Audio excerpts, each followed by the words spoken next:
Welcome to Life and DNA with Amanda Renee. I'm so glad you joined me today. Let's get started. Hello, and welcome to Life and DNA with Amanda Renee. I'm Amanda. Thank you for coming to my podcast. If you are watching on YouTube, please hit the like button and subscribe to my channel if you want to see more. Today, I'm going to be going through and showing you the binder system that I use in homeschooling to kind of keep us organized and on track. So yeah, I'm excited to show you guys that. First, I want to tell you, if you want to join me over on Patreon, I have 2 book clubs that I'm starting over there. One is with my freshmen in high school. We'll be going through some of the classics, whatever she and I picked together for her to read this year. We will be putting out a reading schedule and a monthly recap video. Part of that will be her grade. We'll be going over discussion questions. There'll be a chat with that. And like I said, a monthly recap video with the 2 of us. And I hope you join us on that one. Also, I'm starting a Studious Wives book club. And the first book we're going to go over is The Empowered Wife by Laura Doyle.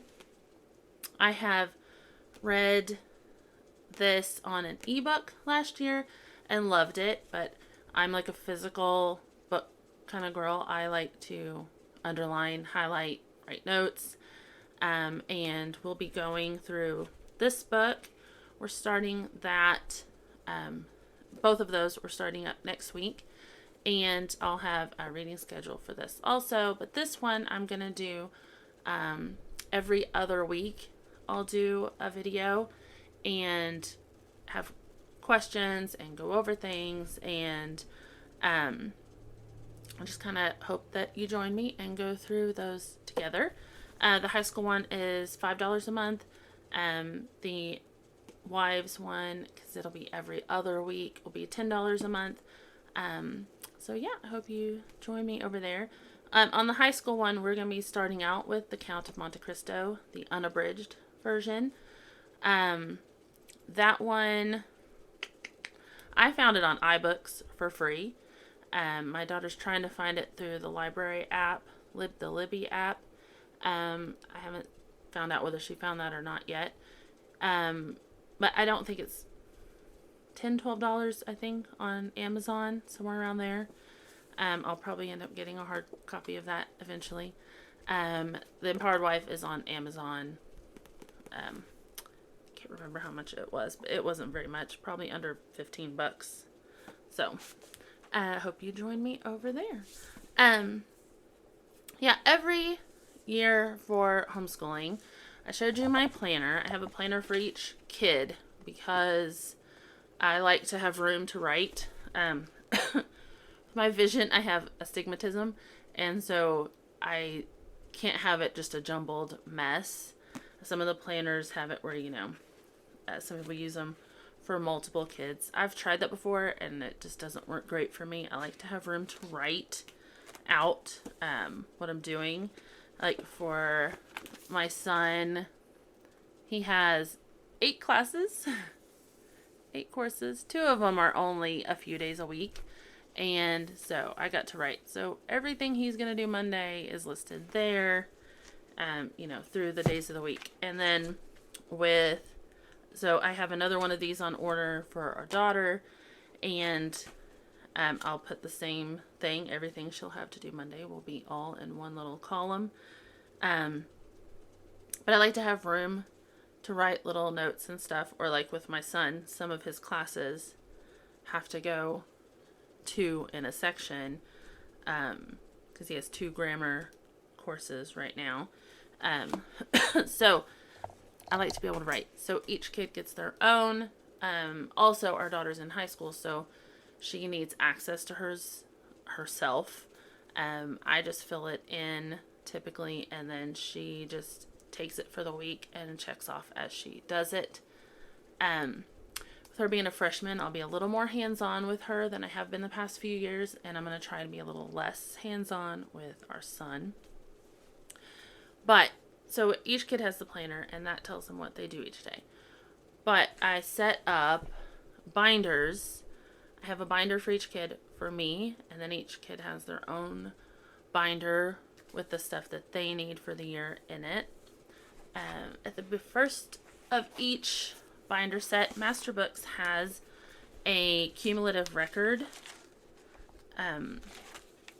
set of papers that you can order. I think it's like $12 or $15, and it comes with, it tells you how to use it.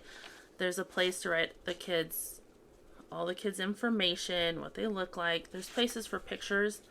I don't have one of those little portable printable picture printers. I don't have one of those. I keep meaning to get one, and I keep not getting one because I need to print out their pictures and post them in here, but I haven't ever done that. And I've also noticed I need to go back and fill in information. They didn't have this when I first started using Masterbooks. And then when they did, my daughter was already in 5th grade, so I need to go back and put in what she used before that. But it's a way to keep track of their progress, their grades. A lot of times in homeschooling, you don't really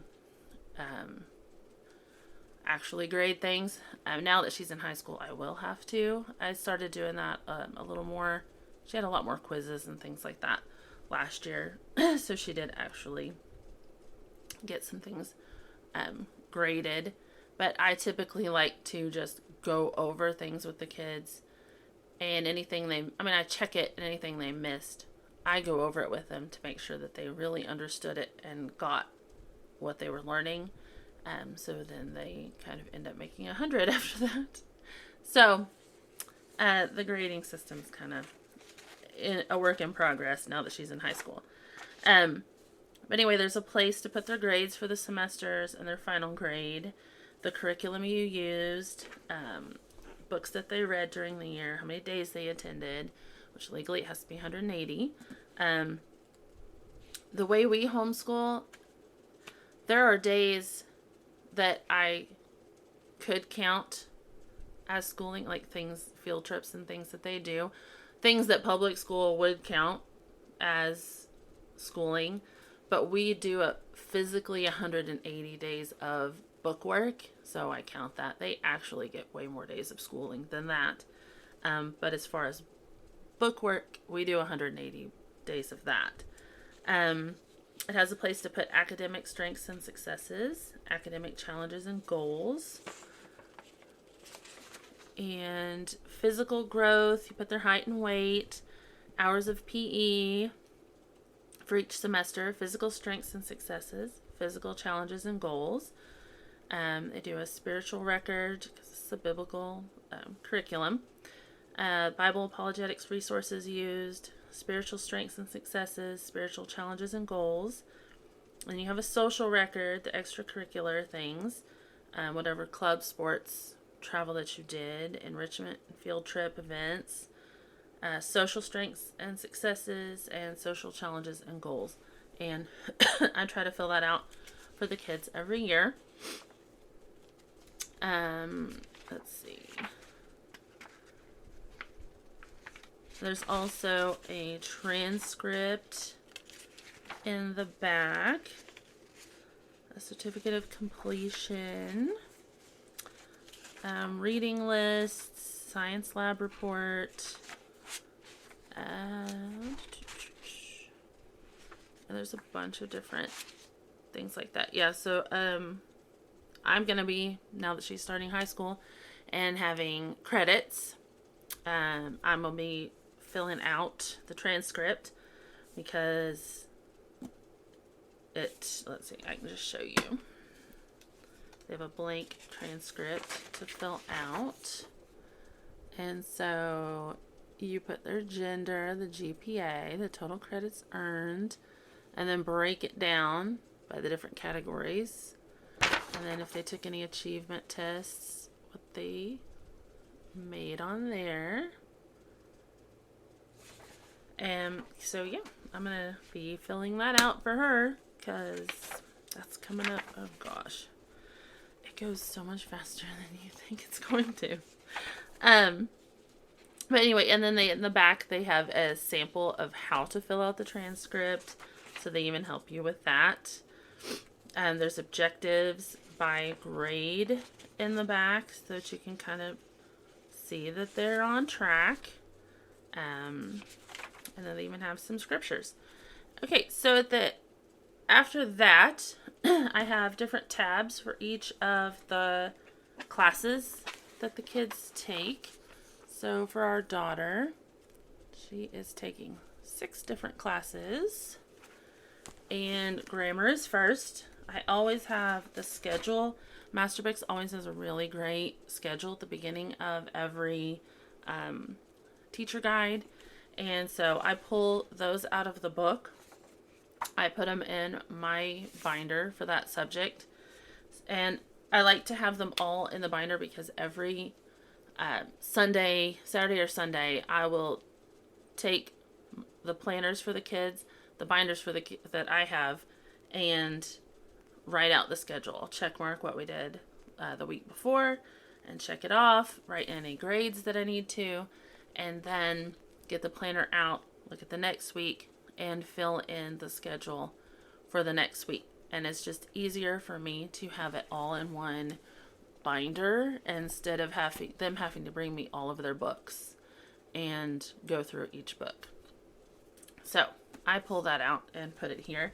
So each class that they have, like for her grammar this year, we're using Masterbooks language lessons for living education for 9th grade. And so after the schedule, I'll have a little tab for answers. I pull out the answers from the back of the workbook and put them in here so that I have access to them, and she has to go through me to get them. And let's see, they also have spelling lists in language lessons, and so I pulled that out this year. I'm going to do my spelling a little different. I haven't ever focused on it a whole lot. I know in the younger grades they always have spelling as the last day, and so I don't particularly care for that because then my son doesn't get they haven't had a lot of time to work with the spelling words.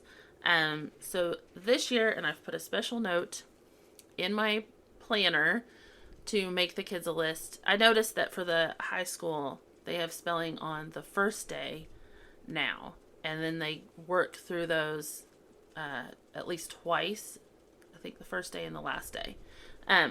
So for my son, since I have the spelling list in the back of my binder, I am going to write those in and give them to him every Monday and have him kind of work on that. And then same with my daughter. She'll be working a little bit with it on the first day. So she's high school. I might do a little different with her. But for my son, I'm going to have him write them a few times each, maybe a couple of different days during the week. And then on Friday, actually give him a spelling test, just to kind of see where he is with that.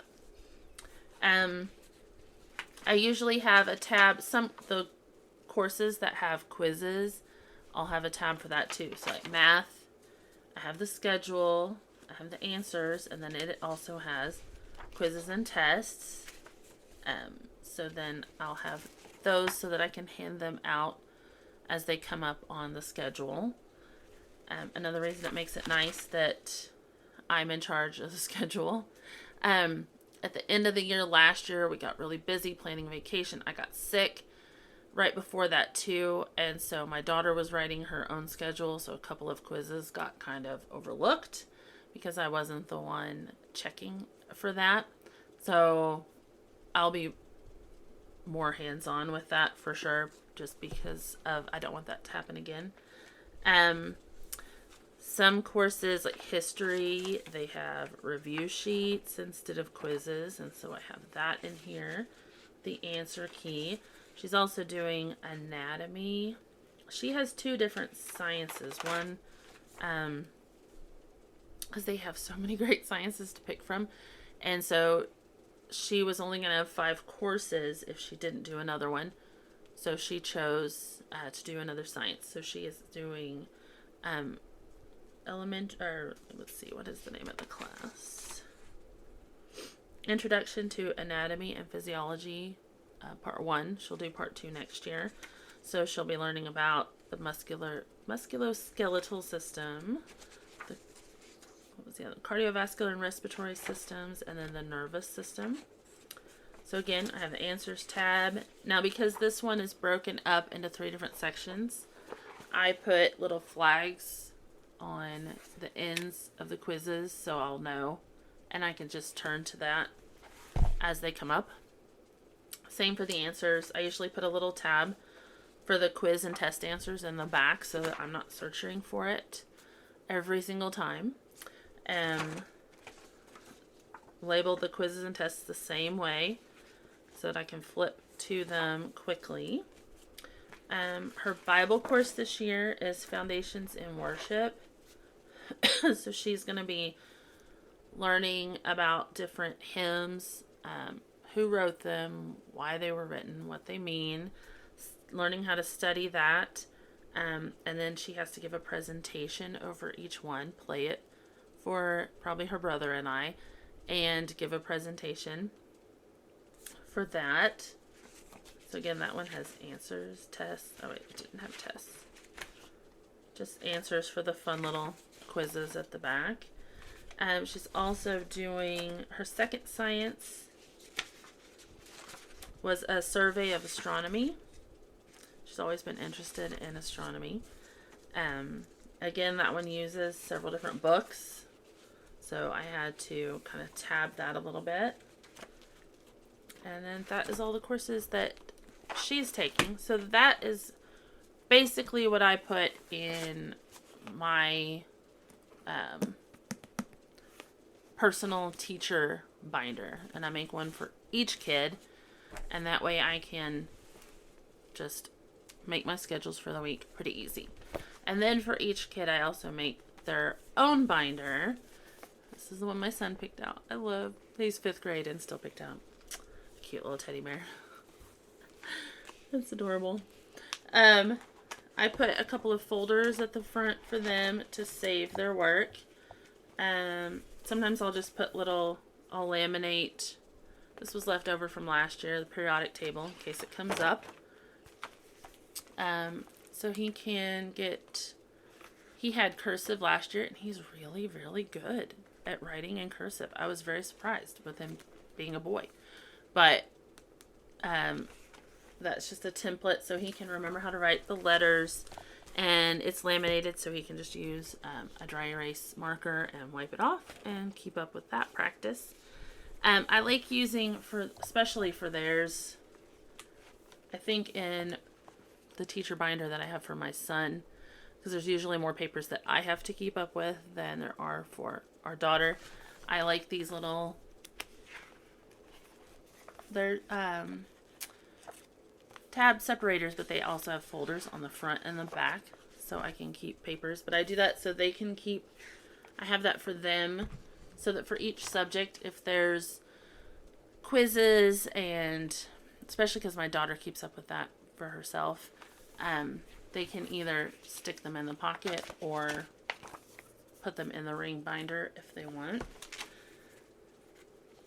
A lot of times the language lessons has helped. This last time I found it easier to just leave it in the back of the book for the grammar because it was easier for him to flip back and forth than to go physically get his binder. He doesn't typically bring it with him every day when we do school. Math has a lot of helps. Their math class also has a lot of things to laminate, and then I keep them in here so that he can just fill them out and do his.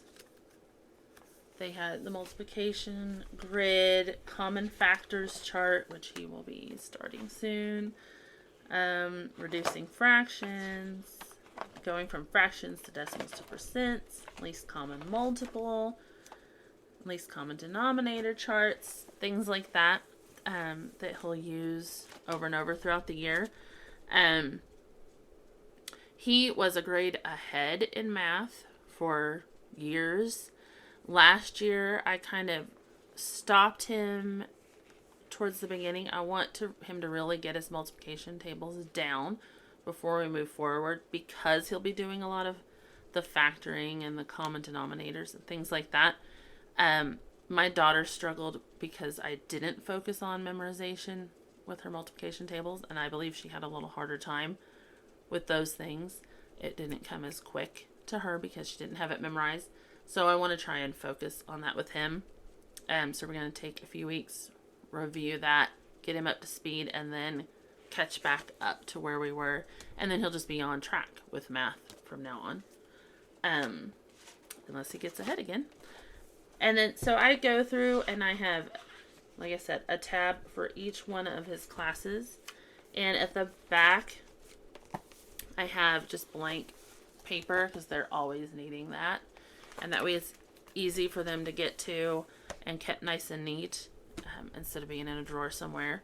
For our daughter, she also has graph paper with her math stuff because they do a lot of graphing in algebra. And so on top of that, they'll have, notebooks for different classes that require them to keep up with that stuff. So that's basically how I get everything organized for the year.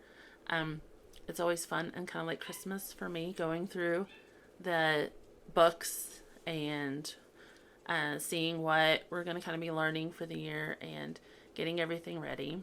I always love that. I kind of hate that it's over. And now that they're both older, there's less for me to... I didn't have anything to laminate this year because my son's using the math from last year, and I'd already done that for last year's stuff. I didn't have anything to laminate. I'm kind of sad. I hope that that's not completely gone. So yeah, that's how we get organized around here. That's how I do it. I've found that it's easiest for me, the way my brain works, to just have everything kind of in one place, in one spot, so that I can keep up with it. Now, some people will make a binder like that and then just have their kid go through and check it off, know what week they're on, check off what's next. I'm a very visual person, so for me, I like having the planner and then seeing physically everything we have to do for that day and checking it off there, and then checking it off in the book later when I go get to make the plan for the next week. That's just how I operate. For some people that seems like more work, and maybe it is, but I prefer to be able to see it that way rather than having to flip through each class to see what they're going to be doing. I like to physically write it out, and then I know, and I can kind of decide what I want them to do, if it's extra work or not, as we go. I just prefer to do it that way. So yeah, that's how we do it. If you want to leave any comments or message me on Instagram and let me know what your tips are and how you organize your homeschool. I'm always looking for ways to improve what I do. And don't forget the 2 book clubs on Patreon. We will be starting them next week. The Count of Monte Cristo for the high school book club, and the Empowered Wife with the Studious Wives book club. I'm excited to get started. I've already read the first couple chapters of this again and taken notes, and yeah, I'm really excited to get started on that one. And I will probably record the video for that one in the next couple weeks and have it up and ready. So I hope you join me over there, and I will see you guys next time. And don't forget to hit the like button if you're watching on YouTube, and subscribe to my channel. And if you're listening on the podcast, if you don't mind scrolling to the bottom and leaving a review, I'd appreciate it. And I will see you guys next time. Bye. Thank you for joining me today on Life and DNA with Amanda Renee. Come back next week and I'll have a new episode. Bye.